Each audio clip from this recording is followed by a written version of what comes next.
ओशो रजनीश का नाम आज भी भारतीय अध्यात्म, प्रेम और ध्यान की दुनिया में एक क्रांतिकारी विचारक के रूप में लिया जाता है। उनकी सबसे प्रसिद्ध और विवादित कृतियों में से एक है संभोग से समाधि की ओर। यह केवल एक पुस्तक नहीं, बल्कि जीवन, प्रेम और अध्यात्म की गहराइयों को छूने वाला दर्शन है।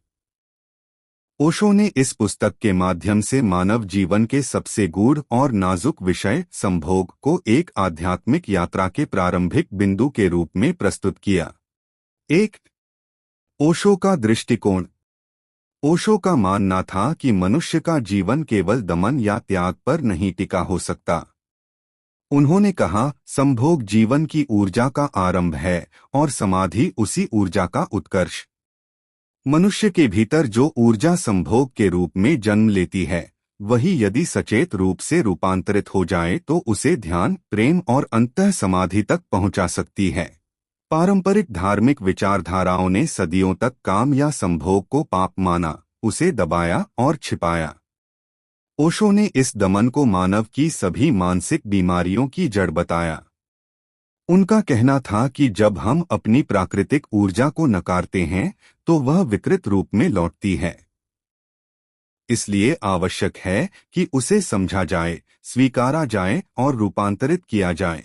2. संभोग का अर्थ। ओशो के अनुसार संभोग केवल शरीर का मिलन नहीं है, बल्कि दो आत्माओं का एक क्षणिक विलय है, ऐसा विलय जिसमें अहंकार कुछ समय के लिए समाप्त हो जाता है।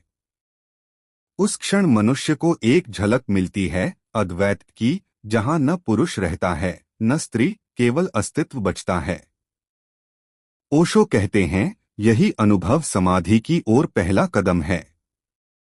परंतु साधारण व्यक्ति उस क्षण में अटक जाता है, वह उसे पुनः पाने की इच्छा करता है और इस प्रकार बार बार उसी चक्र में बंध जाता है।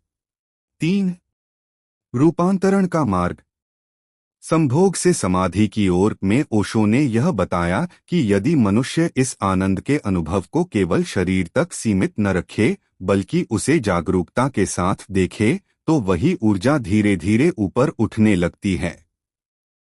योग और ध्यान की कई परंपराओं में इस ऊर्जा को कुंडलिनी कहा गया है। जब यह ऊर्जा जागती है और ऊपर की ओर प्रवाहित होती है, तब व्यक्ति के भीतर शांति, प्रेम और आनंद का सागर उमड़ता है। यह वही अवस्था है जिसे ओशो समाधि कहते हैं, एक ऐसी चेतना जहां न कोई इच्छा बचती है, न कोई भय। 4. धर्म और समाज की प्रतिक्रिया। ओशो के इन विचारों ने समाज में हलचल मचा दी। परंपरावादी समाज ने उन्हें अश्लील और विवादास्पद कहकर नकारने की कोशिश की। लेकिन ओशो ने कहा, मैं संभोग का समर्थन नहीं कर रहा, मैं रूपांतरण की बात कर रहा हूं। जब तक मनुष्य की ऊर्जा संभोग में बंधी है, वह ऊंचाई पर नहीं जा सकता, लेकिन जब वही ऊर्जा जागरूकता से ऊपर उठती है, तब जीवन दिव्यता में बदल जाता है। उनका उद्देश्य कभी भी भोगवाद नहीं था, बल्कि जीवन के प्रति समग्र दृष्टिकोण विकसित करना था। 5. ध्यान और प्रेम की भूमिका। ओशो के अनुसार ध्यान, मेडिटेशन और प्रेम, लव, इस यात्रा के दो पंख हैं। प्रेम मनुष्य को दूसरों से जोड़ता है, अहं को तोड़ता है। ध्यान मनुष्य को स्वयं से जोड़ता है, भीतर की शांति तक पहुंचाता है। जब प्रेम और ध्यान का संतुलन स्थापित हो जाता है, तब व्यक्ति भीतर से प्रसन्न, स्वतंत्र और पूर्ण हो जाता है। तब उसके भीतर संभोग केवल शारीरिक नहीं, बल्कि आत्मिक अनुभूति में बदल जाता है। 6. ओशो का संदेश, स्वीकृति और जागरूकता। ओशो का मुख्य संदेश यह था कि जीवन को अस्वीकार न करो, उसे पूरी जागरूकता के साथ जियो। उन्होंने कहा, संभोग से भागो मत, उसे समझो, क्योंकि समझ से ही रूपांतरण होता है, दमन से नहीं। उनका दर्शन यह बताता है कि हर मनुष्य के भीतर जो ऊर्जा है, वह बुरी नहीं, बस उसे दिशा देने की आवश्यकता है। जब हम उसे प्रेम, कला, ध्यान या सृजन में रूपांतरित करते हैं, तब वही ऊर्जा ईश्वरीय हो जाती है। 7. समाधि क्या है? समाधि का अर्थ है पूर्ण एकत्व, चेतना का चरम रूप। यह वह स्थिति है जहां मनुष्य अपनी सीमाओं से परे चला जाता है, जहां केवल मौन और आनंद शेष रह जाता है।